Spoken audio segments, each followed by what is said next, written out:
Hey, salut à toi et bienvenue dans cette nouvelle vidéo de pas du tout paléontologie par Ambrosie, de témoignage, transition par Ambrosie. Cette vidéo va être donc une vidéo sur la transition, bravo tu as lu le titre, et ça va être une compilation donc d'astuces, tips, conseils féminisants dans le cadre donc d'une transition féminisante, donc en général homme vers femme. Évidemment, ces tips peuvent s'appliquer à bien plus de monde et chaque personne, même une femme trans, n'a pas pour obligation de prendre ces tips pour être légitime. C'est vraiment juste mon avis. Peut-être pour donner des idées à quelqu'un qui commencerait une transition, voudrait se féminiser mais ne saurait pas forcément par où commencer, ou quelqu'un qui a transitionné ou qui est en cours de transition, puisque une transition ne finit jamais finalement, c'est un petit peu le côté fun de transitionner, c'est qu'on n'a pas fini.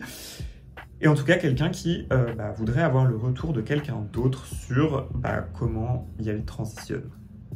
Aussi également, j'aimerais dire que toutes ces astuces ne sont pas bonnes à prendre, chacun a sa propre façon de transitionner, a ses propres objectifs. L'idée ici, c'est vraiment juste de donner des idées. Et aussi se mettre en tête que toutes ces astuces ne font pas de vous une femme cis. On n'en sera jamais une. Et je pense qu'il y a une grosse partie psychologique dans tout ce que je vais dire, c'est de se dire qu'on peut avoir de la fierté en tant que femme trans. Et le fait d'être trans ne fait pas de nous moins une femme que d'autres, mais fait simplement de nous une femme avec un parcours différent des autres. Voilà. Et également, j'aimerais disclaimer, parce que flemme, que aborder ces conseils et que appliquer ces conseils ne fait pas de nous des personnes qui renforcent le patriarcat. Notre existence même combat le patriarcat, je trouve. Mais c'est pas forcément à nous qu'il faut aller dire que être féminine renforce les codes du patriarcat, puisque on n'a pas nécessairement le luxe de se détacher de ces codes sociaux. Et donc, si vous voulez faire chier des gens avec ça, allez faire chier des gens qui ont plus de privilèges, merci. Sur ce, on peut directement commencer cette vidéo et elle va être sûrement un petit peu longue, donc je les ai découpées par parties. N'hésite pas à utiliser les timestamps qui sont donc normalement en bas de la vidéo et dans la description pour aller checker les parties qui t'intéressent, surtout s'il y a des parties qui te triggerent un petit peu. On va commencer avec un sujet et non des moindres puisqu'il s'agit des hormones. Donc le traitement hormonal de substitution, donc THS, c'est le fait donc d'adapter ces taux d'hormones pour les rapprocher de ceux d'une femme cis dans notre situation de femme trans. Évidemment, toutes les femmes cis n'ont pas les mêmes taux d'hormones et toutes les femmes trans n'ont pas les mêmes taux d'hormones, mais l'idée c'est de se rapprocher d'une sorte d'idéal médical pour que tout simplement notre corps développe des caractères sexuels secondaires, comme par exemple les boobs, la redistribution des graisses, etc. On va y revenir dans 2 secondes. Un traitement hormonal de substitution ne va pas enlever les caractères sexuels secondaires qui sont déjà là, comme typiquement la pilosité, ou encore des caractères sexuels primaires, j'espère que c'est leur nom, comme typiquement avoir un prendre des hormones ne va pas retourner magiquement en vagin, mais en tout cas ça peut quand même bien aider sur d'autres choses. Faut vraiment voir ça comme une deuxième puberté. On a déjà eu une puberté qui a développé nos caractères sexuels masculins, mais si tu commences un traitement hormonal de substitution plus tard dans ta vie, tu vas avoir une deuxième puberté qui va donc développer ces caractères sexuels dits féminins ou femelles, ou voilà. D'ailleurs, dans cette vidéo, je vais référer souvent à femmes et hommes pour ce qui s'agit de l'expression de genre, féminin, masculin. Par contre, je vais référer à tout ce qui est biologique par mâle et femelle, tout simplement parce que en tant que femme trans, je pense que c'est... Enfin, en tout cas, moi, je le vois comme ça. Je sais que biologiquement, je suis un mâle de mon espèce et je cherche pas à le changer. Mes chromosomes resteront mes chromosomes. Mais ça ne fait pas de moi moins une femme que quelqu'un d'autre, puisqu'il s'agit cette fois du genre. Et c'est quelque chose que je ne décide pas et qui fait partie donc de mon insertion sociale plus que de mes traits biologiques. Par contre, on peut chercher à matcher ces traits biologiques avec donc ces traits sociaux. Et c'est là qu'un traitement hormonal de substitution peut être utile. Dans un traitement hormonal de substitution féminisant habituel, on peut considérer 2 à 3 produits ou types de produits. Dans un premier temps, des œstrogènes sous forme d'œstradiol le plus souvent. Donc c'est l'hormone femelle qui va donc développer des traits féminins. Et d'un autre côté, donc des anti-androgènes qui vont donc faire diminuer la testostérone, donc qui est une hormone qui provoque les traits masculins ou hormone mâle. Et donc les deux ensemble vont diminuer les traits masculins et augmenter les traits féminins. Et autre chose facultative sur lequel on va revenir plus tard, c'est donc la progestérone. Donc les effets de la diminution des traits masculins et l'augmentation des traits féminins par les hormones, ça va être typiquement la diminution, voire la quasi-disparition des érections spontanées et des érections en général, la diminution ou la disparition des éjaculations, l'augmentation de la poitrine, la pousse des cheveux. Your hair looks very bouncy. Avec possiblement un retour des traits de calvas, quoi. Pas nécessairement des calvas bien avancés, mais ça fait quand même revenir certains cheveux dans les golfs. Ça aide aussi à la redistribution des graisses, donc les graisses qu'on ingère, pas les graisses qui sont déjà là d'ailleurs, je tiens à le dire, mais les graisses qu'on va ingérer au lieu de partir dans le ventre ou dans les bras, vont commencer à plus partir dans la poitrine et dans les fesses, ce qui est très chouette. Il y a une possible réduction chez certaines personnes de la taille des mains et des pieds et une légère diminution de la pilosité.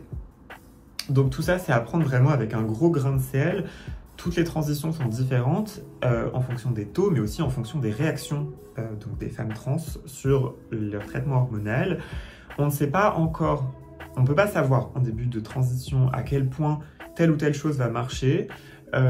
Perso, ce que j'ai pu remarquer et quelque chose dans lequel j'ai tendance à croire, c'est qu'il y a un gros trait, il y a un gros impact de la génétique sur notamment, par exemple, la pousse des seins ou la diminution de la pilosité. Également, la réduction de la taille des mains et des pieds, c'est vraiment quelque chose qui est hyper dépendant de la personne. Moi, j'en ai pas du tout remarqué pour le moment, donc voilà. Et je sais que ça arrive pas du tout à tout le monde. Et après, la diminution des érections spontanées et des éjaculations, ça dépend vraiment du traitement de chacun, de chacune en l'occurrence, puisque tous les produits ont des effets secondaires différents là-dessus et ont un impact différent là-dessus.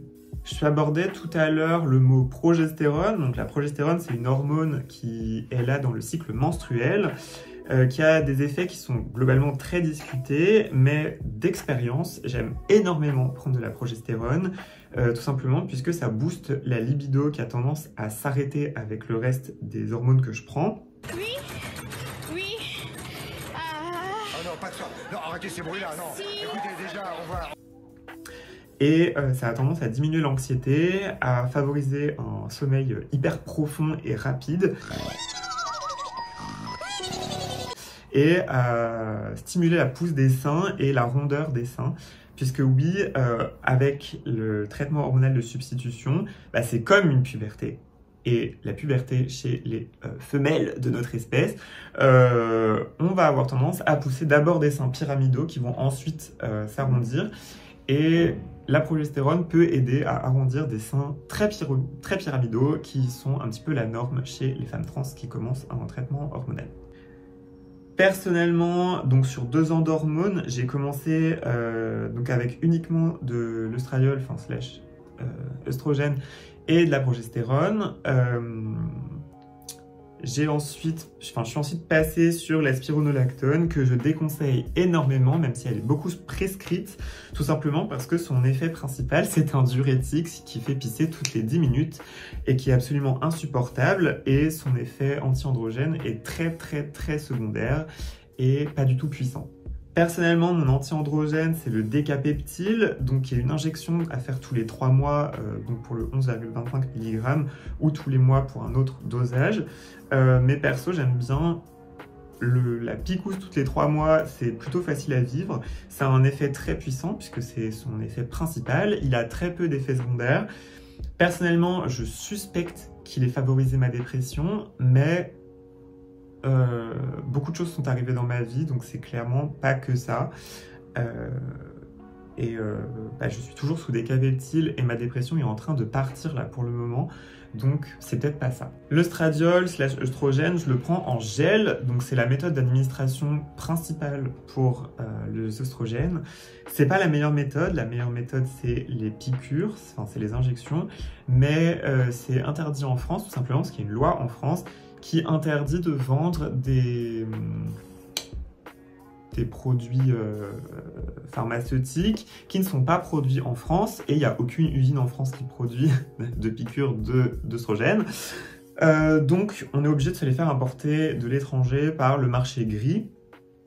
Et donc personnellement j'ai un peu peur de ça, donc j'ai jamais passé le cap et c'est pas le projet pour le moment. Je trouve qu'honnêtement l'œstrogène en gel me convient très bien. J'ai 4 pompes par jour, donc c'est très facile à faire. C'est une espèce de gel hydroalcoolique. Donc on met sur l'intérieur des cuisses ou à d'autres endroits, ça dépend un petit peu des gens. Juste, je déconseille les bras tout simplement parce que ça peut fausser les prises de sang. Mais clairement, les taux vont dépendre de l'épaisseur de la peau. Et ça dépend beaucoup des personnes. Moi, avec 4 pompes par jour, j'ai atteint un très bon taux, enfin de ce qu'on attend dans une transition, mais il y a certaines personnes qui absorbent très mal les œstrogènes et pour qui il faut avoir peut-être 6, 7, 8 pompes, et c'est vrai qu'au bout d'un moment ça commence à faire beaucoup. Donc à partir de ce moment-là, je conseille de diviser par 2 les moments où on se met les œstrogènes. Typiquement faire 4 le matin, 4 le soir, ça se fait, mais je comprends totalement que ce soit vraiment galère et qu'à ce moment-là, passer sur les injections puisse être vachement plus positif. Mais il faut faire hyper attention à se faire grave suivre pour ça. Et aussi, ça sert à rien d'avoir des taux maximum ou minimum de testostérone. C'est pas ça qui va changer, enfin qui va faire apparaître plus vite les seins ou autres. L'idée c'est vraiment d'être rigoureuse sur les taux et sur les méthodes d'administration, et il n'y a que comme ça en fait qu'on peut avoir une transition entre guillemets réussie hormonalement qui va pas induire typiquement de dépression, d'idées suicidaires ou autre. Donc pour ça je conseille vraiment de se faire suivre par un médecin qui s'y connaît ou un endocrinologue qui s'y connaît, et à faire des prises de sang au début tous les mois ou tous les 2 mois, puis tous les 6 mois. Mais en tout cas, ça sert à rien de viser des taux maximum de femmes enceintes. C'est pas ça qui va favoriser la pousse des seins. Également, ne pas mettre son gel d'œstrogène sur les seins, ça favorise le cancer du sein. Voilà, comme ça je l'aurais dit. Après, en termes d'autres effets que j'ai pas encore abordés, je trouve que le traitement hormonal de substitution, moi, a vraiment niqué ma libido, qui a quand même pu être un petit peu augmentée avec la progestérone et le retour du beau temps, mais je trouve que ma libido est vraiment très basse. Donc c'est un petit peu compliqué. Aussi, ma pousse des seins est vraiment incre, j'en suis hyper contente, et c'est weird, mais j'ai l'impression que ma peau s'est énormément affinée. Donc quand je parle de Quand je parle de redistribution des graisses, je parle sur le corps mais également sur le visage. Je trouve avoir beaucoup perdu au niveau de la mâchoire et avoir gagné au niveau des pommettes et des lèvres. Et par contre ma peau, je trouve, s'est affinée, mon grain de peau s'est affiné. Ça nécessite plus de lotion hydratante, mais aussi j'ai tendance à me faire plus de bleu et de petites coupures, donc voilà, et j'ai l'impression de résister beaucoup moins au froid qu'avant. Voilà, donc c'est pas forcément hyper intéressant, mais c'est quelque chose que j'ai noté. Et aussi, je note que je suis beaucoup moins forte qu'avant. Avant, je pouvais porter des charges beaucoup plus grandes qu'avant. Et avant, je pouvais porter des charges beaucoup plus grandes qu'aujourd'hui.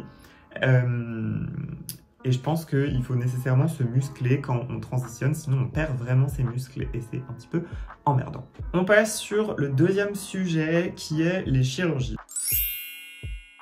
Donc encore un big sujet.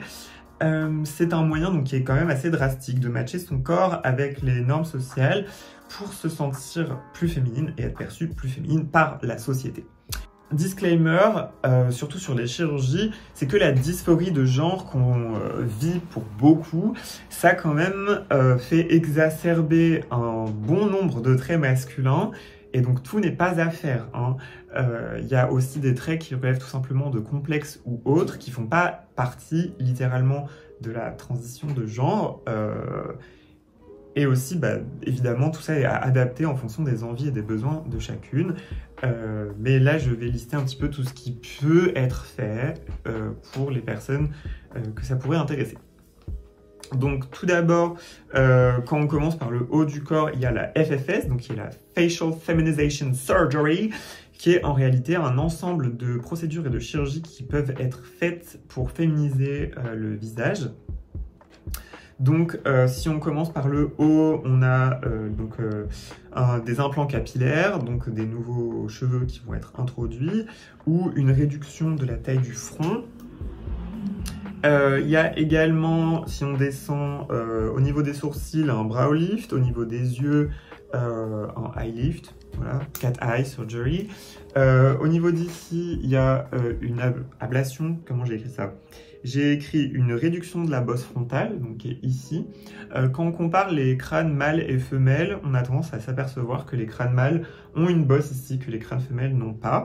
Et donc nous, en tant que femmes trans, on a tendance à avoir cette bosse. Et c'est une bosse qui est typiquement masculine, même si on la remarque pas forcément. Et donc, un brow lift plus ça a tendance à ouvrir vraiment le regard et le rendre plus féminin. Une rhinoplastie, ça dépend vraiment du nez avec lequel vous partez. Pour le coup, moi je sais que j'ai un grand nez, j'ai pas nécessairement envie de le changer, mais je peux tout à fait concevoir que certaines personnes trouvent leur nez masculin et donc veuillent le changer par le biais d'une rhinoplastie. Là pour le coup, ça dépend vraiment des chirurgiens, mais je crois pas qu'une rhinoplastie puisse être intégrée dans une FFS classique.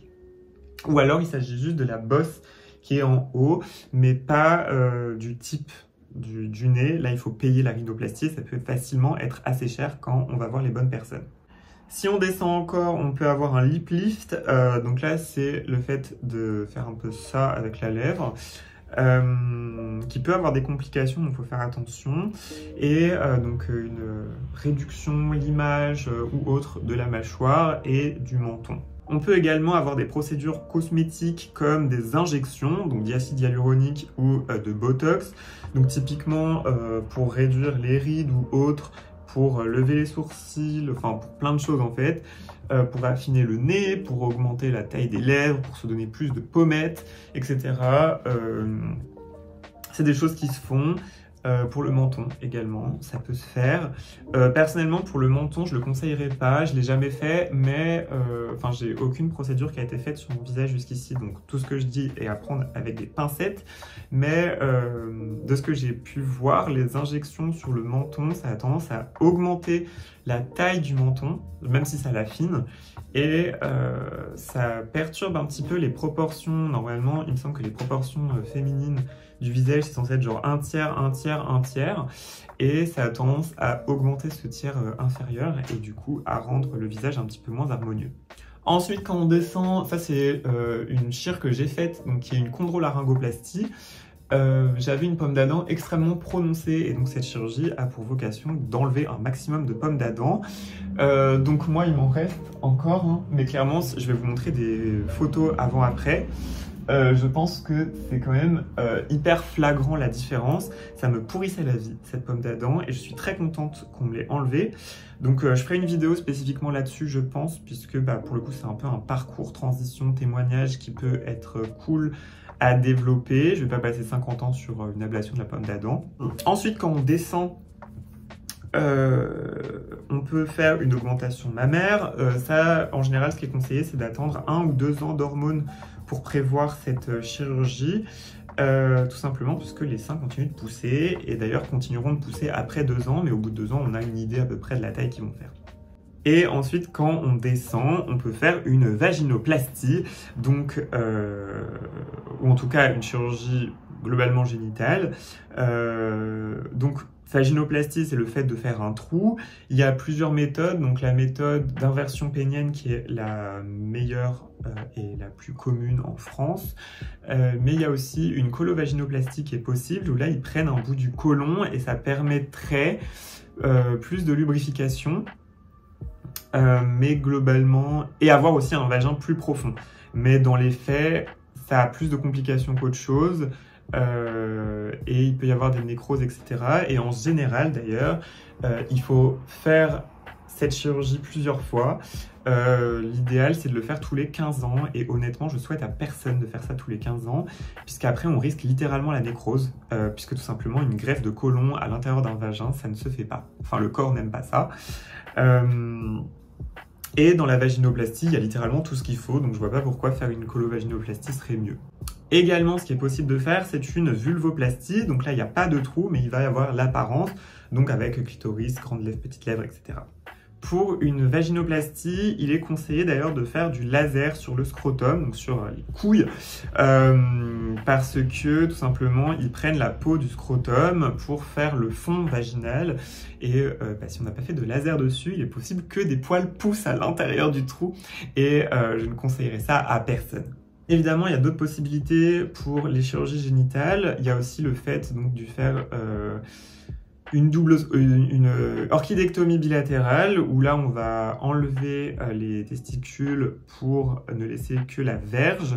Donc c'est bien d'un point de vue hormonal, puisque du coup, on ne produit plus de testostérone, mais par contre, ça peut, déjà c'est un aspect peut-être un petit peu bizarre puisque du coup on a un pénis sans couilles, mais aussi si un jour on décide de faire une vulvoplastie ou surtout une vaginoplastie par-dessus, du coup on n'a pas de peau de scrotum pour faire le fond vaginal, et donc apparemment ils peuvent faire un prélèvement sur les cuisses, mais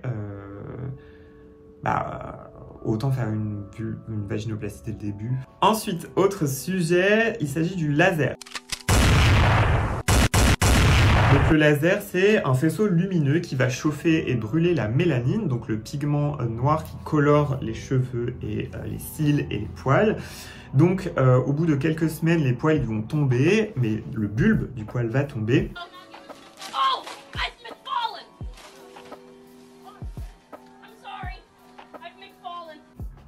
Et au fur et à mesure des séances, les poils vont tout simplement arrêter de repousser. Il y a plusieurs types de lasers qui existent selon la coloration des poils ou de la peau. Yeah!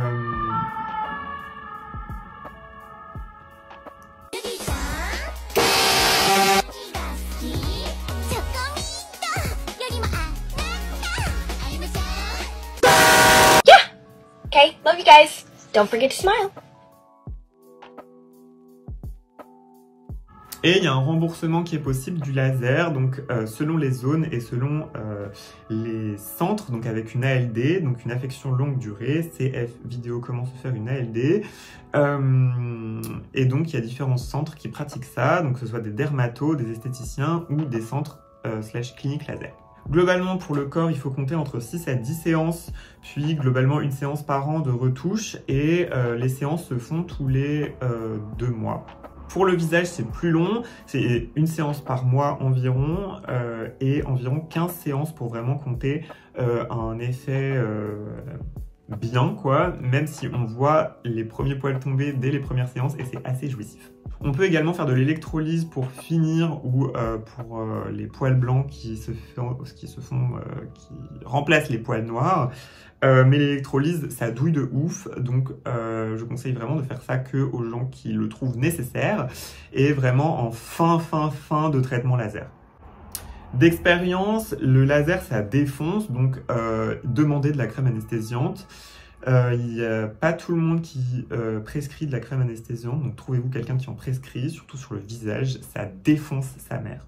Après une séance, on va avoir la peau très rouge, donc là c'est bien d'hydrater avec de la biafine et du cicaplast pendant au moins 2 jours.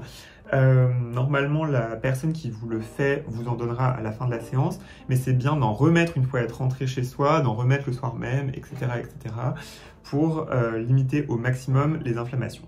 Au bout d'1 à 2 semaines, je trouve ça hyper chouette de masser le visage avec un gommage. Je recommande de ouf le gommage enzymatique de chez Avril qui fait hyper bien tomber les bulbes tout en étant très doux. Les centres laser sur le visage proposent une fois toutes les 6 semaines. Moi, si possible, c'est vrai que je conseillerais plutôt de faire ça tous les mois, surtout si c'est remboursé à 100%, mais ça dépend vraiment des centres, tout simplement parce que ça permet d'enlever le maximum le plus vite possible. Aussi, c'est pas recommandé de faire ça durant l'été, donc idéalement commencer le traitement en septembre, ça peut être cool, puisque comme ça, on peut être le plus organisé et assidu possible pendant au moins 1 an, et surtout ne pas rater de séances, c'est hyper important. Également, il ne faut pas épiler donc à la cire ou à l'épilateur électrique entre 2 séances, tout simplement parce que ça va enlever les bulbes que le laser est censé... I'm in the ghetto. Ratatata. Donc voilà, après de toute façon c'est le dermato etc qui vous expliquera tout ça. Personnellement j'ai fait 5 séances au total sur le corps, donc 5 séances sur les bras, 5 séances sur les jambes, 5 séances sur le torse, sur les épaules, sur le dos.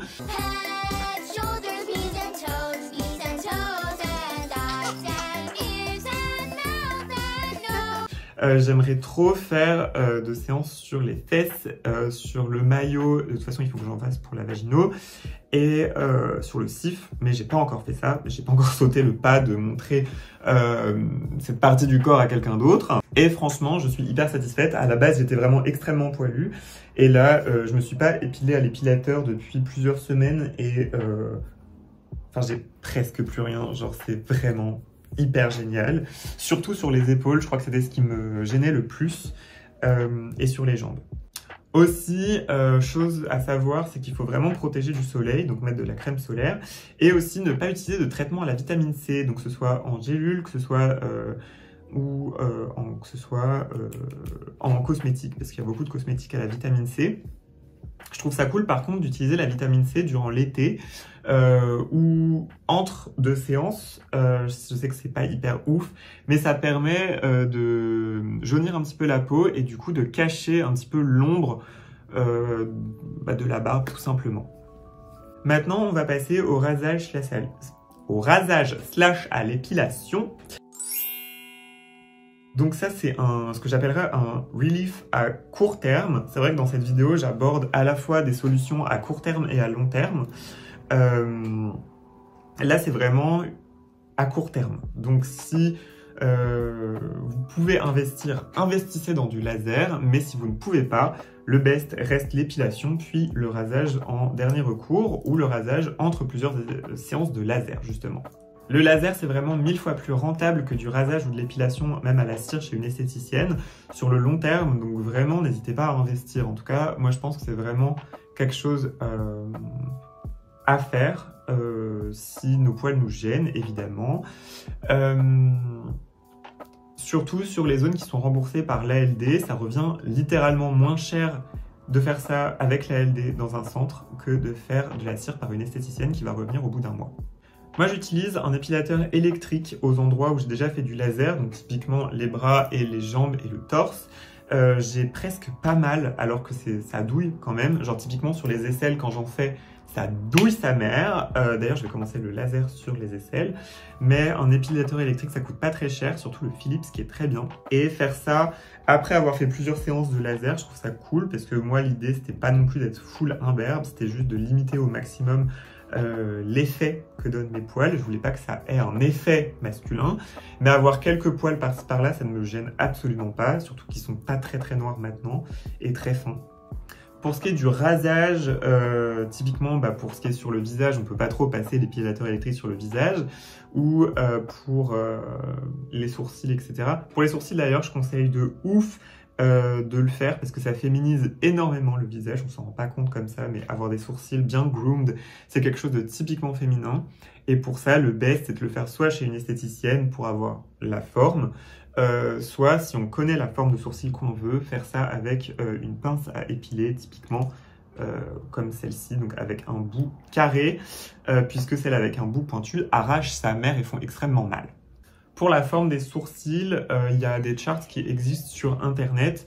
L'idéal, surtout si on commence, c'est de se fier à ces charts-là, tout simplement pour pas faire n'importe quoi, parce que avoir des sourcils soit trop fins, soit avec une forme bizarre, ça va attirer l'œil et c'est pas nécessairement ce qu'on veut.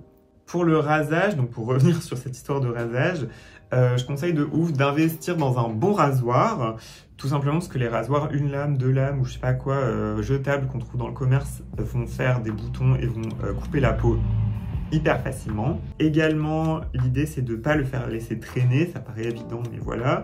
Si besoin, on peut le désinfecter avec de l'alcool à 90, c'est ce que je fais justement quand je le laisse traîner dans ma trousse de voyage, de toilette, etc. Également, ne pas lésiner sur la mousse à raser.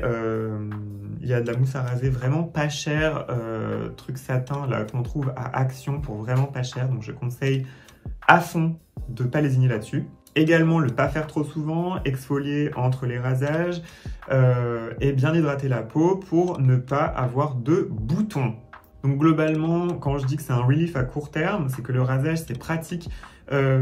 Donc sur le visage évidemment, l'idéal ce serait pas de le faire tous les jours à contresens, mais vraiment de le faire à contresens quand quelqu'un va nous regarder de près, typiquement un date.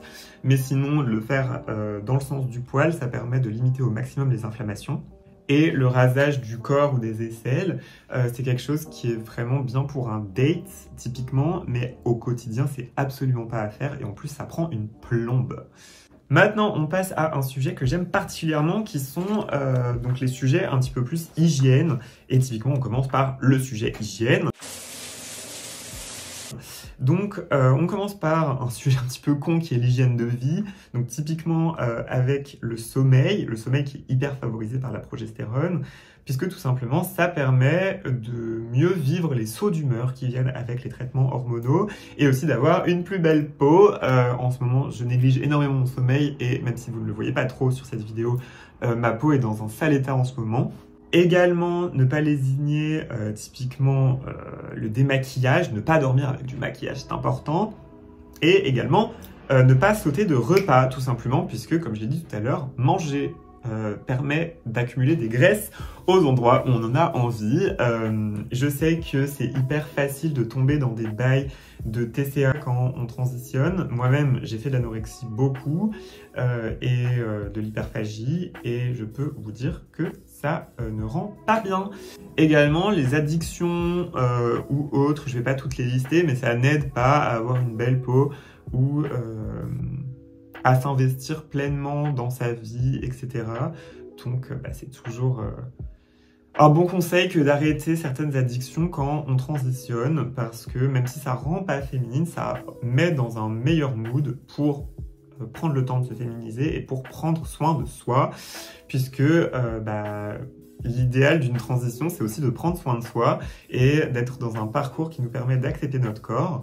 Et nécessairement, les addictions sont un peu contre ça, puisqu'on ne prend pas soin de notre corps en le faisant, etc. Bref, j'ai un statement anti-drogue assez prononcé. Je sais que c'est pas le cas de tout le monde, mais c'est que quelque chose que je peux dire dans cette vidéo, puisque c'est mon avis personnel. Maintenant, pour l'aspect hyper fun, qui est donc tout l'aspect hygiène, douche, / texture de peau, etc. Donc déjà, l'idée c'est d'exfolier son corps. Donc pour ça, vous pouvez prendre un exfoliant qui sent bon ou de gommer son corps avec des gants qui sont faits pour ça. Moi, c'est ce que j'ai et j'aime trop. Ça dure hyper longtemps. On peut les laver assez facilement, donc ça ne devient pas des nids à bactéries. Et c'est un gommage donc qui est quand même assez vénère selon les types de gants. Et moi, j'aime bien gommer assez vénère mon corps pour vraiment être toute douce après. Et également, s'exfolier, ça permet de ne pas avoir de poils incarnés donc quand on se rase ou autre. Aussi, un truc hyper important, on va revenir sur les cheveux après, mais d'adapter son shampoing à sa texture de cheveux et d'avoir une routine cheveux, donc de soins cheveux. Parce que sans deck, les cheveux, c'est quelque chose d'hyper féminin, et évidemment, je vais revenir dessus parce qu'il y a une section cheveux, mais voilà, avoir une routine cheveux, en plus, on a l'impression de prendre soin de nous, etc. Également, d'avoir un lait pour le corps, c'est quelque chose que j'avais pas du tout avant de transitionner, puisque ma peau était plus fat, avait moins tendance à sécher, etc. Je pense que c'est vraiment les hormones qui ont fait ça. Mais Maintenant, j'ai donc un lait pour le corps et de 1, ça rend la peau douce, de 2, ça donne une très bonne odeur et de 3, ça le rend plus facile à épiler. Également, tout l'aspect odeur corporelle, style sueur, d'avoir un bon déo. Donc moi, je conseille de ouf un antitranspirant puisque je trouve que la sueur, même si elle change en termes d'odeur avec les hormones, je trouve qu'il y a une odeur qui est typiquement différente quand on sent de la sueur d'une femme et de la sueur d'un homme, enfin d'un mâle et d'une femelle. Et donc un antitranspirant, ça permet d'éviter tout simplement d'avoir des odeurs whatsoever. Également, je conseille d'avoir une routine donc, de soins de la peau, du visage, tout simplement parce que prendre soin de nous, ça aide à augmenter la confiance en soi et on se fait pas chier à faire tout ça pour ne pas avoir confiance en nous, justement, c'est l'inverse. Personnellement, il y a 2 huiles végétales que je conseillerais de ouf pour le corps et pour le visage. C'est donc le souchet, donc l'huile végétale de souchet, qui a un effet anti-repousse des poils, qui est à faire après une épilation, que ce soit laser ou électrique ou à la cire. Et également l'huile de fenugrec, qui est absolument life changer, drastique. C'est de se masser les seins et les fesses avec de l'huile de fenugrec, également le visage. Et ça va favoriser énormément la redistribution des graisses. Ça va galber, ça va augmenter le volume de la poitrine, etc. Personnellement, je le conseille énormément. Et en plus de masser, même si c'est pas avec de l'huile de fenugrec, masser les seins, ça permet de stimuler l'afflux sanguin et donc de les faire grossir. Également, pour ce qui est des cheveux, donc on revient sur les cheveux, c'est d'avoir des soins cheveux anti-chute ou qui favorisent la repousse. Pour ça, il y a des compléments alimentaires, donc MSM, donc le méthylsulfonylméthane qu'on m'a conseillé, que j'ai jamais testé moi-même. Donc c'est un complément alimentaire donc, qui favorise la repousse des cheveux et des ongles. Et le monoxidil, donc qui est un anti-alopécie. Pour vraiment rentrer dans le sujet des cheveux, l'idée ça va être de trouver une coupe qui convient. Ça peut être une coupe courte au début, puis faire pousser au maximum. Après, l'idéal, c'est pas nécessairement d'avoir des cheveux longs, c'est pas ça qui fait de nous quelqu'un de féminine. En tout cas, faire attention à la coupe qu'on a, ça permet au premier coup d'œil en fait, ou même de dos, qu'on sache si on s'adresse à une femme ou un homme, qu'on sache. Ça nous permet en tout cas d'instinctivement, avec les codes sociaux qu'on a intégrés, de dire femme, homme. Et il y a des hommes à cheveux longs, il y a des femmes à cheveux courts, mais la différence dans la coupe fait vraiment tout. Donc trouver une coupe qui nous convient, c'est hyper important. Aussi prendre soin de ses cheveux, c'est hyper important. Pour les personnes qui complexent sur la taille de leur front, je conseille tout simplement une frange. Ça fait baisser la taille du front et d'une manière générale, ça permet de frame le visage et de le rendre plus féminin, plus soft. Idem pour les femmes qui ont une grosse mâchoire et qui complexent un peu là-dessus. Une frange un peu rideau, ça permet de frame le visage et de rendre la mâchoire plus fine. Une frange, ça permet également de camoufler une implantation des cheveux qui va être plus masculine parce que l'implantation des cheveux chez une femelle et un mâle a tendance à changer, surtout si on n'a pas fait de changement d'implantation ou si on a laissé une calvitie s'installer un petit peu trop longtemps avant de commencer un traitement hormonal de substitution. Donc de camoufler typiquement ce type d'implantation-là et d'avoir une implantation plus comme ça ou plus, bref. Voilà, une frange ça permet de cacher ça et de ne pas se poser de questions. Également, je trouve que lisser ses cheveux, ça permet de leur donner plus de longueur. Donc si on veut avoir des cheveux plus longs plus vite, les lisser, ça peut aider. Aussi, ça rend la coupe plus clean que d'avoir des boucles mal faites. Parce que prendre des boucles, c'est quelque chose qui nécessite beaucoup de temps et d'investissement et d'entretien. Et donc, les lisser, ça permet tout simplement de ne pas avoir l'air pas clean, entre guillemets. Pour les lissages, évidemment, il faut privilégier les protecteurs chaleur, puisque sinon ça va les abîmer plus qu'autre chose. Mais les lisser avec un protecteur chaleur, j'ai tendance à trouver que ça permet qu'ils s'en mêlent beaucoup moins en tant que personne avec les cheveux très bouclés. Et donc s'ils s'en mêlent moins, on a moins à les démêler et donc à les casser avec l'action d'une brosse. Également, pour féminiser la coupe de cheveux, on peut passer par une décoloration, une coloration, des mèches, un balayage, etc. Tout simplement parce qu'il y a très peu d'hommes cisgenres hétérosexuels qui ont ce type de coupe de cheveux et ce type de procédure, décoloration, etc. Donc ça permet immédiatement de féminiser la vibe. Maintenant, on passe sur un sujet que je trouve absolument génial, qui est le parfum.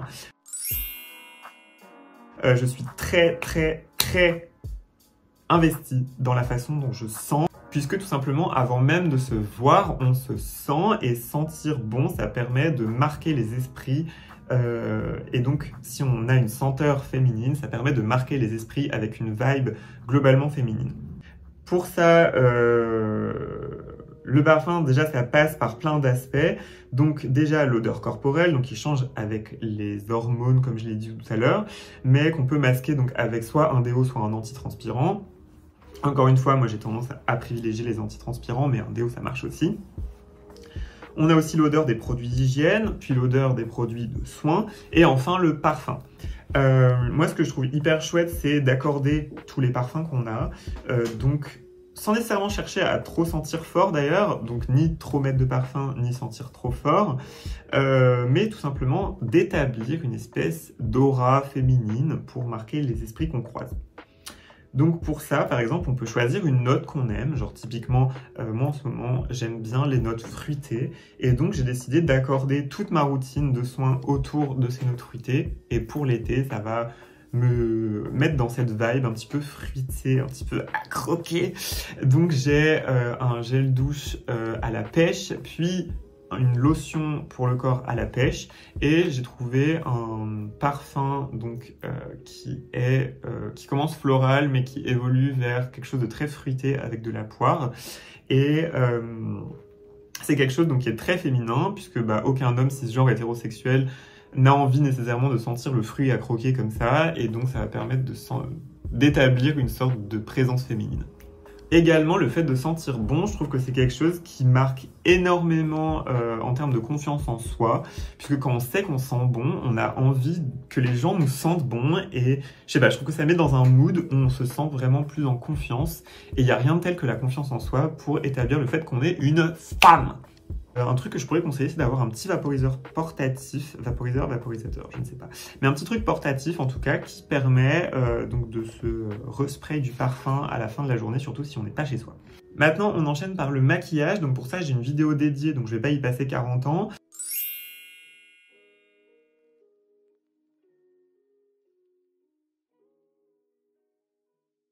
Mais globalement, on peut découper le maquillage féminisant en plusieurs stades. De 1, les aspects donc, qui vont diminuer les traits masculins, donc typiquement donc de l'anti-cerne au niveau de la lèvre supérieure et du menton, du contouring au niveau de la ligne de cheveux si on n'a pas de frange et si on n'a pas fait d'avancement de la ligne capillaire, et également de l'highlighter à ces endroits-là, puisque ça permet d'ouvrir le regard, comme je l'ai mentionné tout à l'heure. On a également le maquillage qui permet d'augmenter les traits féminins, comme typiquement du mascara avec des longs cils, du blush, donc pour donner un aspect très... voilà, et du rouge à lèvres qui est idem, typiquement féminin. L'idée, à mon sens, c'est de pas trop en faire. Du blush et du mascara, ça féminise à eux seuls énormément, on s'en rend pas compte à quel point. Tout ce que je pourrais conseiller, c'est vraiment d'avoir des tutos hyper débutants à suivre et de stick aux basics dès le début.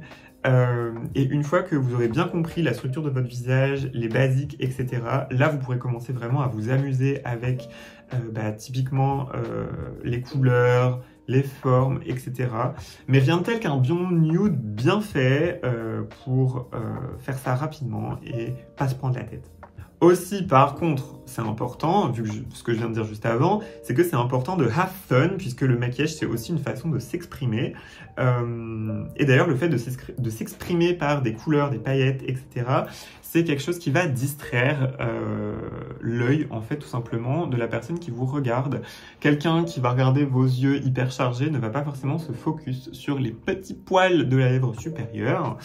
Donc voilà, et aussi, comme je l'ai dit tout à l'heure, faire attention aux basiques, faire attention aux textures, et j'encouragerais énormément à ne pas utiliser de textures trop intenses, on va dire. Maintenant, si on passe aux accessoires, déjà avoir un sac à main, ça nous différencie immédiatement visuellement des hommes.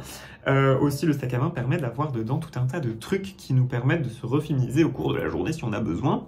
Les bijoux, bon, comme vous l'avez constaté, personnellement, j'adore les bijoux. Donc, mais rien que le fait d'avoir quelques colliers très simples, donc des petites chaînes très simples comme ça ou autres, et des créoles, ça permet de féminiser immédiatement. Contrairement à typiquement juste une chaîne ou des petits pins là comme ça qui pour le coup peuvent être aussi portés, idem dans les codes sociaux, hein, évidemment c'est pas mon avis, par les hommes cisgenres hétérosexuels ou gays et ou bi, enfin bref, ou autres en tout cas, des hommes cisgenres, et ça nous permet de nous différencier visuellement assez rapidement. Pour choisir ses chaussures, réalistiquement, aucune femme ne met des talons hauts dans la vraie vie parce que c'est très inconfortable. Personnellement, je conseillerais les chaussures à talons donc à bout rond déjà, puisqu'on a tendance à avoir des pointures assez grandes et des bouts pointus vont faire que allonger cette espèce de vision de pied grand. Brr brr patapim, il mio cappello è pieno di slim. Qui est pas forcément très féminin et qui est pas très flatteur.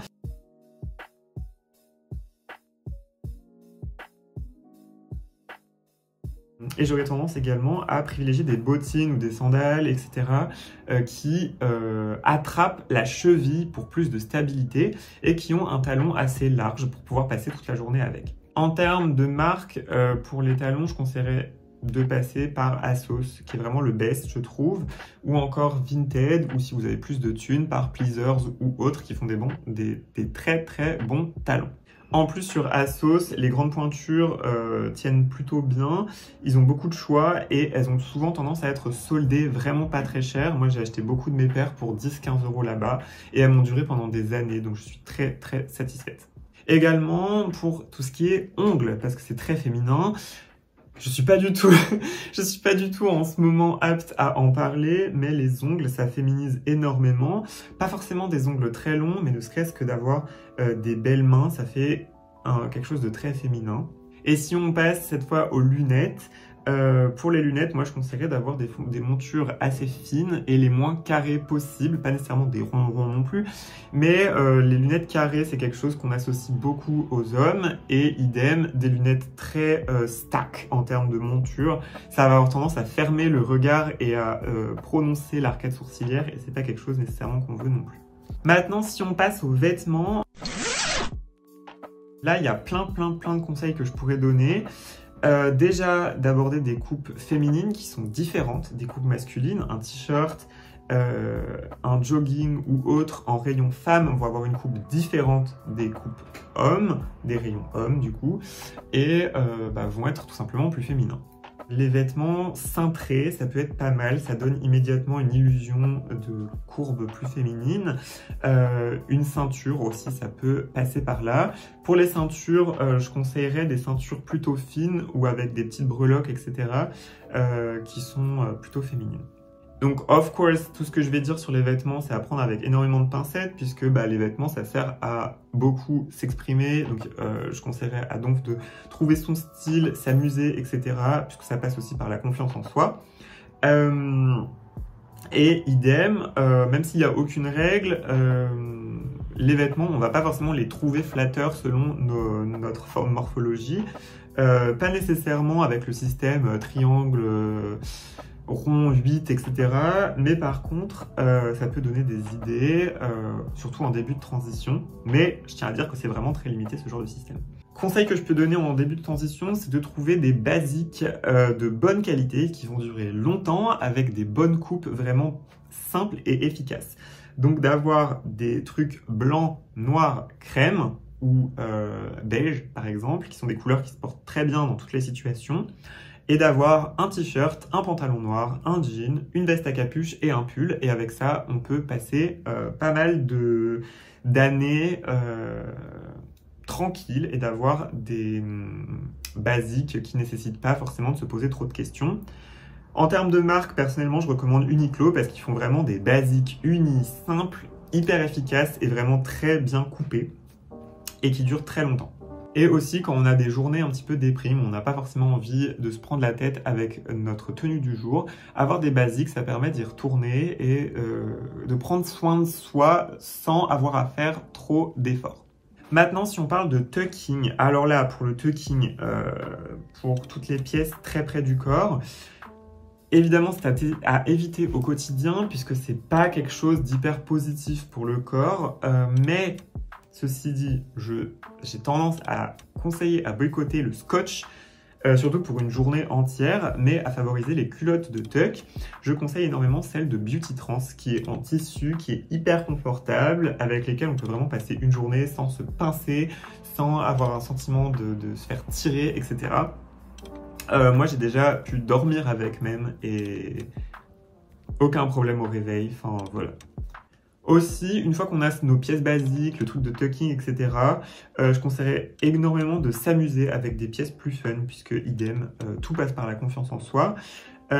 Pour les pièces un peu fun, donc Asos en période de solde, c'est hyper bien pour avoir des petits tops, etc., un peu funky, pour vraiment pas cher. Ou Dingue Fringue, Vintage, Vinted, Emmaüs, etc., pour avoir des trucs vraiment à bas prix et pouvoir trouver son style tranquillement dans son coin, sans faire trop d'investissement. Enfin, on va finir par des petites astuces qui rentraient pas forcément dans d'autres catégories. Déjà la posture, le fait de se tenir droite, le fait de marcher donc comme si on marchait avec des talons et apprendre à marcher en talons en bougeant énormément le bassin, au lieu de marcher comme ça, comme on pouvait marcher avec des baskets avant la transition. Ou encore travailler sur sa voix, donc c'est quelque chose que j'ai fait un petit peu, mais je suis clairement pas arrivée à terme de ce que je peux faire avec ma voix. Mais c'est quelque chose qui nécessite beaucoup de temps et d'investissement et j'ai vraiment pas ce temps en ce moment, donc je suis restée sur cette voie-là qui me convient plutôt pas mal. Peut-être qu'un jour je recommencerai à train ma voix avec un orthophoniste ou avec des vidéos YouTube style Trans Vocal Coach qui est très bien, mais pour le moment je suis assez satisfaite de ma voix et j'ai clairement pas le temps de faire ça toutes les semaines ou tous les jours. D'ailleurs, la voix ne descend pas avec les hormones, c'est quelque chose que j'ai pas abordé tout à l'heure, c'est quelque chose qui est différent d'une transition masculinisante où là la voix va tomber. Nous, notre voix est déjà tombée dans notre puberté, donc elle va pas remonter. Également, je sais que c'est très dur de gérer le pitch de la voix, mais quelque chose qui permet de passer assez facilement as a feminine person, c'est d'avoir des intonations féminines. Et donc d'avoir une voix peut-être un petit peu plus mélodieuse, d'avoir un peu plus d'intonation et d'avoir un peu plus de... Voilà, de parler un petit peu plus comme ça, quoi, plutôt que de parler comme ça, qui a tendance à être un petit peu plus masculine.